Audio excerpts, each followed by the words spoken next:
할렐루야. 4월 7일 화요일입니다. 오늘 이 하루도 주님 은혜의 말씀 의지하며 힘차게 나아가기 원합니다. 함께 찬송합니다. 찬송가 27장입니다.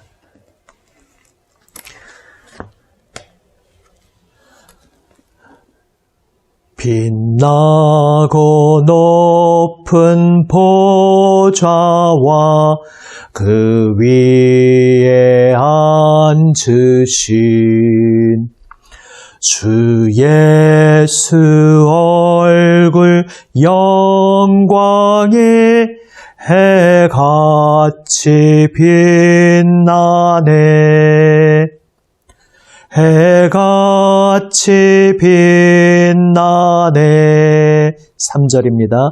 영축을 나를 살리려 그 영광 떠나서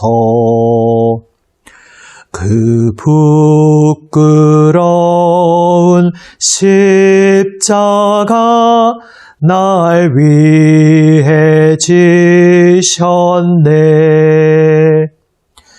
날 위해 지셨네. 나 이제 생명이 있음은 주님의 은혜요. 저 사망 권세 이기니 큰 기쁨 넘치네. 큰 기쁨 넘치네. 주님의 보좌 있는데 천한 몸 이르러 그 영광 몸소 배울 때 내 기쁨 넘치리. 내 기쁨 넘치리.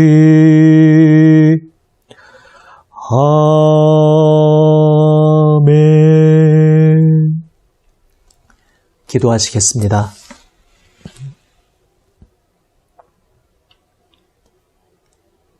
아버지 하나님,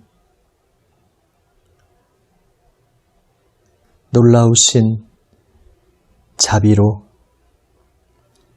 저희를 구원하여 주시고 영원하신 생명품으로 안아주신 우리 아버지 하나님의 사랑만 의지하며 오늘도 주님 앞에 엎드립니다.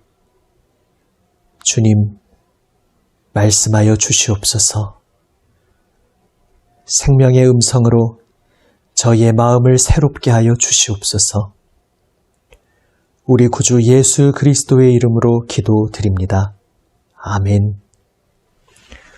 하나님 말씀 마가복음 14장 53절에서 72절 말씀입니다. 신약 성경 81면 마가복음 14장 53절에서 72절 말씀입니다. 묵상집에 있는 새번역 본문으로 말씀을 읽습니다. 14장 53절부터 말씀을 읽습니다. 그들은 예수를 대제사장에게로 끌고 갔다. 그러자 대제사장들과 장로들과 율법학자들이 모두 모여들었다. 베드로는 멀찍이 떨어져서 예수를 뒤따라 대제사장의 집 안마당에까지 들어갔다. 그는 하인들과 함께 앉아 불을 쬐고 있었다. 대제사장들과 온 의회가 예수를 사형에 처하려고 그를 고소할 증거를 찾았으나 찾아내지 못하였다. 예수에게 불리하게 거짓으로 증언하는 사람이 많이 있었지만 그들의 증언은 서로 들어맞지 않았다. 더러는 일어나서 그에게 불리하게 거짓으로 증언하여 말하기를 우리가 이 사람이 말하는 것을 들었는데 내가 사람의 손으로 지은 이 성전을 허물고 손으로 짓지 않은 다른 성전을 사흘 만에 세우겠다 하였습니다. 그러나 그들의 증언도 서로 들어맞지 않았다. 그래서 대제사장이 한가운데 일어서서 예수께 물었다. 이 사람들이 그대에게 불리하게 증언하는데도 아무 답변도 하지 않소? 그러나 예수께서는 입을 다무시고 아무 대답도 하지 않으셨다. 대제사장이 예수께 물었다. 그대는 찬양을 받으실 분의 아들 그리스도요? 예수께서 말씀하셨다. 내가 바로 그 이유. 당신들은 인자가 전능하신 분의 오른쪽에 앉아 있는 것과 하늘의 구름을 타고 오는 것을 보게 될 것이요. 대제사장은 자기 옷을 찢고 말하였다. 이제 우리에게 무슨 증인들이 더 필요하겠소? 여러분은 이제 하나님을 모독하는 말을 들었소. 여러분의 생각은 어떠하오? 그러자 그들은 모두 예수는 사형을 받아야 마땅하다고 정죄하였다. 그들 가운데서 더러는 달려들어 예수께 침을 뱉고 얼굴을 가리고 주먹으로 치고 하면서 알아맞추어 보아라 하고 놀려대기 시작하였다. 그리고 하인들은 예수를 손바닥으로 쳤다. 베드로가 안뜰 아래쪽에 있는데 대제사장의 하녀 가운데 하나가 와서 베드로가 불을 쬐고 있는 것을 보고 그를 빤히 노려보고서 말하였다. 당신도 저 나사렛 사람 예수와 함께 다닌 사람이지요? 그러나 베드로는 부인하여 말하였다. 내가 무슨 말을 하는지 나는 알지도 못하고 깨닫지도 못하겠다. 그리고 그는 바깥들로 나갔다. 그 하녀가 그를 보고서 그 곁에 서 있는 사람들에게 다시 말하였다. 이 사람은 그들과 한패입니다. 그러나 그는 다시 부인하였다. 조금 뒤에 곁에 서 있는 사람들이 다시 베드로에게 말하였다. 당신이 갈릴리 사람이니까 틀림없이 그들과 한패일 거요. 그러나 베드로는 저주하고 맹세하여 말하였다. 나는 당신들이 말하는 그 사람을 알지 못하오. 그러자 곧 닭이 두 번째 울었다. 그래서 베드로는 예수께서 자기에게 닭이 두 번 울기 전에 내가 나를 세 번 모른다고 할 것이다 하신 그 말씀이 생각나서 엎드려서 울었다. 아멘. 베드로의 인생 가운데 가장 뼈아픈 시간이었습니다. 그의 마음은 진심으로 예수님을 끝까지 따르고자 결심하고 있었지만 막상 실제 상황에 닥치니 그것이 자신의 마음대로 그렇게 되지 않았습니다. 베드로의 모습에게서 우리 자신의 모습을 봅니다. 우리의 마음도 예수님을 사랑하고 예수님의 길을 따르기 원하는 그 마음, 결코 거짓된 마음은 아닐 텐데, 그러나 막상 나의 삶의 자리에서 정말로 예수님을 따른다는 것이 그리 쉽지 않다는 것을 우리도 삶 속에서 늘 경험하곤 합니다. 오늘 예수님은 말도 안 되는 억지 재판정에서 온갖 모욕과 수치와 고난을 당하십니다. 재판은 사실 이미 답이 정해져 있는, 결론이 이미 내려져 있는 재판이었습니다. 그 결론에 짜맞추기 위해서 거짓 증인들이 계속해서 거짓 증언을 남발합니다. 하지만 거짓 증언이다 보니 서로 앞뒤도 맞지 않았습니다. 그래도 재판은 억지로 진행됩니다. 그리고 답이 나오지 않자 결정적으로 예수님의 입에서 고발할 죄목을 끌어내기 위해서 예수님에게 결정적 질문을 던집니다. 내가 정말 우리가 기다리고 있는 그 메시아, 그리스도냐? 사실 이 질문에 대해 그동안 예수님의 삶 속에서 예수님께서는 불특정 다수에게는 명확한 답을 주지 않으셨습니다. 아니, 좀 더 정확히 말하자면 그분의 말씀하시는 바, 그 내용을 잘 들어보면 이미 그 전제에 예수님이 그리스도이시기에 하실 수 있는 그러한 권위의 말씀을 이미 하고 계셨습니다. 그래서 그분의 모든 말씀은 그분 자신이 메시아라는 것을, 그리스도라는 것을 이미 증언하고 있었습니다. 그분이 하시는 모든 행동은 바로 메시아, 그리스도가 오시면 하실 그 약속된 행동들이었습니다. 병든 자들을 고치고 하나님의 위로의 소식을 전하는 삶을 사셨습니다.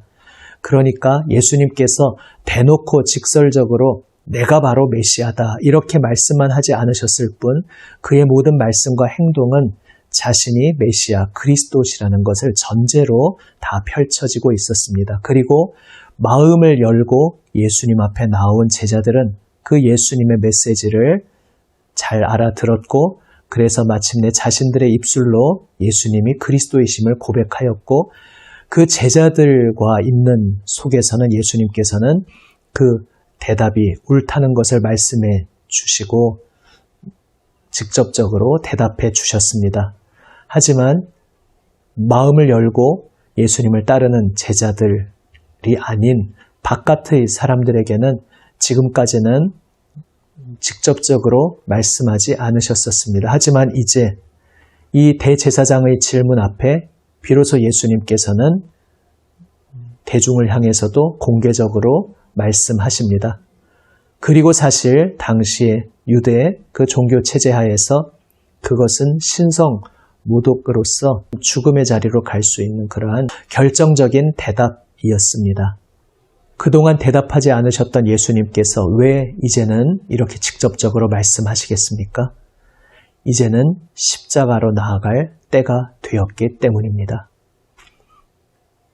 결국 예수님께서 그분의 온 인생을 걸어 오실 때의 모든 초점은 하나님 아버지의 때였습니다. 하나님 아버지의 뜻이었습니다.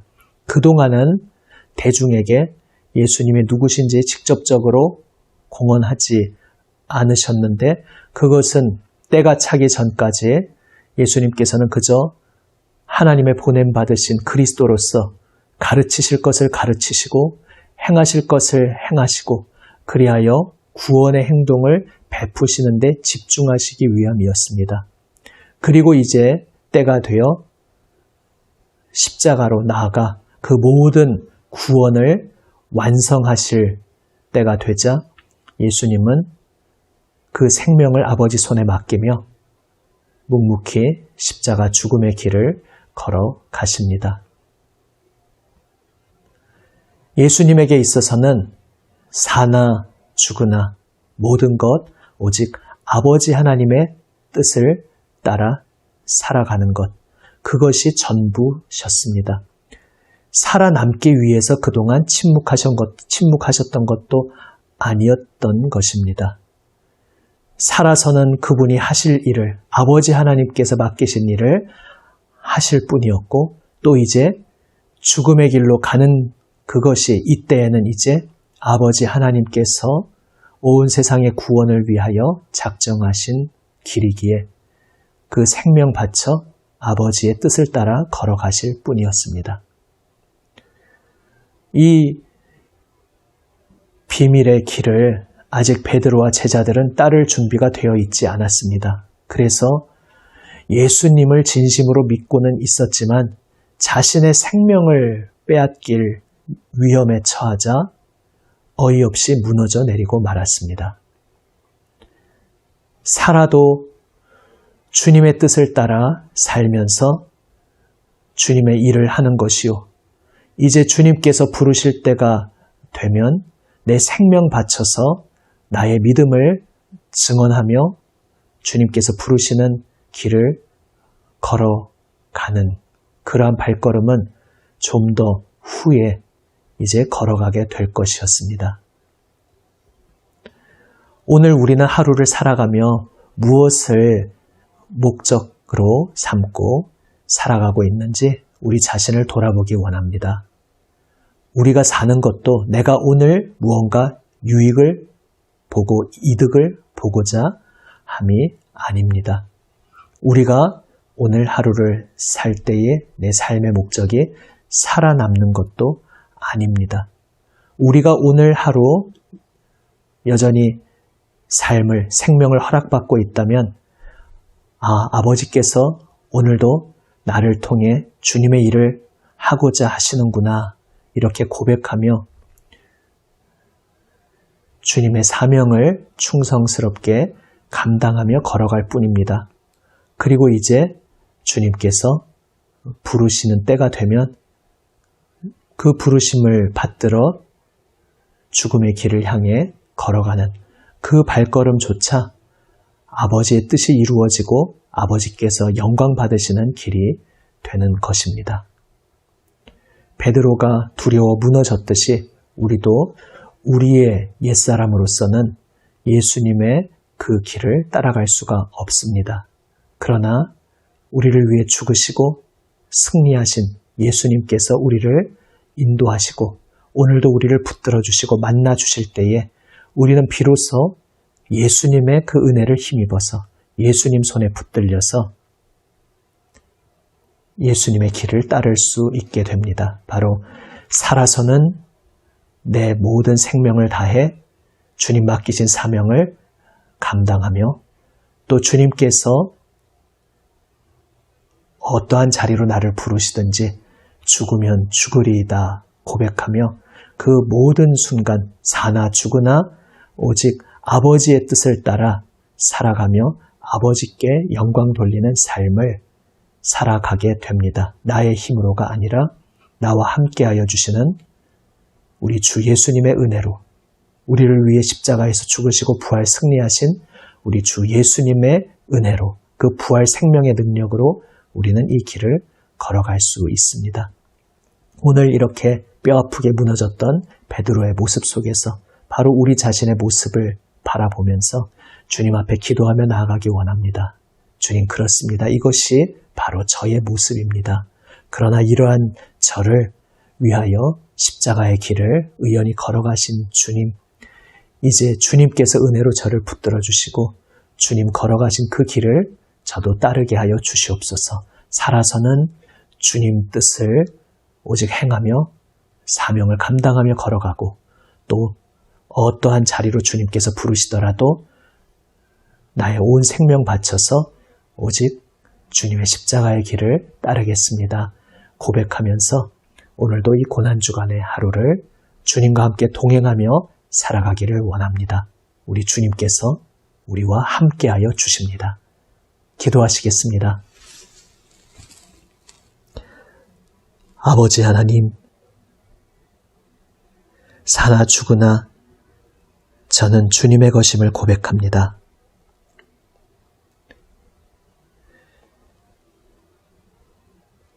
아직 생명의 시간을 허락하시는 그 시간 동안 오직 저희의 유익을 위함이 아니라 저희를 향하신 주님의 뜻을 위하여 사명자로서 오늘 이 하루를 또한 살아가게 하여 주시옵소서.